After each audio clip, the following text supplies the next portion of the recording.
Hello, and welcome to Haunted Historically Drinking. This week, I'm a Ghostbuster. I ain't afraid of no ghosts. And good thing, because this week's episode is full of them. This week, we're covering the Millennium Biltmore Hotel in downtown Los Angeles.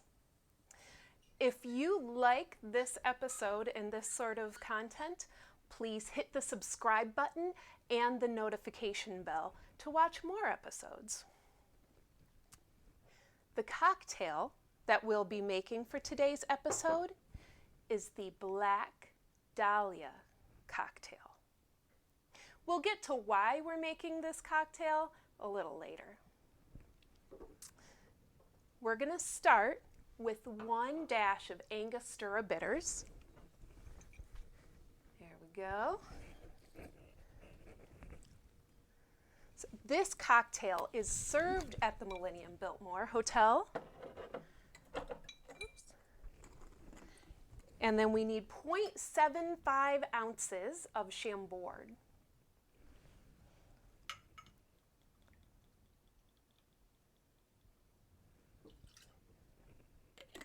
They have a very decadent bar there. It's called the Gallery Bar and Cognac Room. Now we're going to do 0.75 ounces of Kahlua. And this apparently is their most popular cocktail.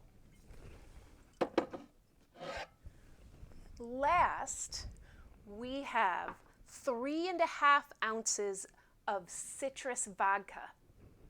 Most citrus vodkas are made with artificial flavors. Now, I'm not so into that. I much prefer to have spirits that are infused with actual ingredients, get their flavor from the actual ingredient. And that's what this vodka is doing. So they're putting actual citrus pill in it, still has some, to give it the flavor. So there it is. It's infused spirits. Now, I'd never had this before this episode. So when I tasted it, I found it to be well distilled. It's pretty hot, honestly, for being an 80 proof vodka. But the citrus flavor in it is really excellent. So I do think that it works well for this cocktail. So 3.5 ounces of this vodka. And then we're going to add ice and stir, of course. Now, while this is all going on, I have my glass sitting off to the side with some ice in it, so it's getting nice and cold.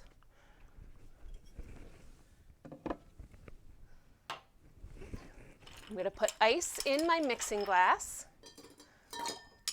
Of course, you don't have to use an actual bartender's mixing glass. You could put all these ingredients in any vessel and use any spoon to stir them with. These particular tools are designed for this function, so they do work best. And if you want to get yourself some, I get all of my tools at Cocktail Kingdom. It's an excellent site for really well-made heavy-duty tools. You can even get this super cool skull stir spoon. Happy Halloween! Okay, so we're going to stir it up until the outside of this mixing glass starts to get a little bit of like frosty condensation on it, and until I see the color of the cocktail change ever so slightly and feel the ice starting to melt. There we go. I think we're there. So here is my ice-filled glass. Dump that out of there.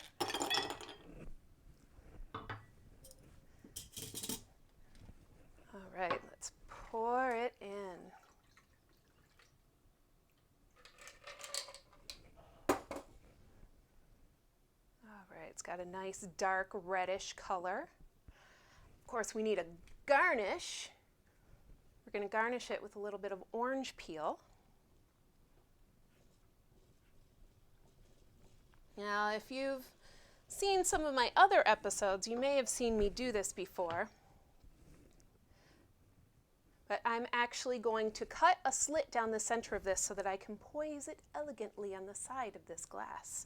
And what you just saw me do here was I was squeezing or zesting some of the oils from the peel over the top of the drink, where they will settle and remain while we drink this cocktail. So every time we raise it to our lips, we'll smell those beautiful orange oils. So I'm cutting this slit. Oops, a little more cut. There we go. Okay. There, doesn't that look nice? That is a full glass. All right, let's try it out. Happy Halloween, historical drinkers.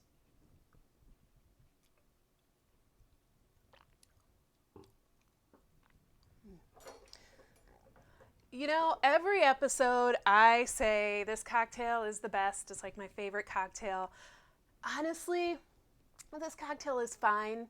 The addition of bitters, the addition of bitters was something that I made. The original recipe calls for no bitters, but I thought that it needed some bitterness added to it because it was quite sweet. It still is pretty sweet. I didn't want to mess with it too much because I wanted to respect the original creator of the recipe at the gallery bar. It is a good dessert cocktail for sure, and it is enjoyable. It's not as balanced as I would like a cocktail to be, but it's still yummy, and I'm still gonna drink it. All right, so let's talk about the haunted Biltmore Hotel. This hotel opened on October 1st, 1923 in downtown LA. LA was still a fledgling city at this point in time, and having this hotel built there made quite a mark in the history of the city. It meant that LA was really coming up. The hotel had vaulted ceilings, sweeping staircases.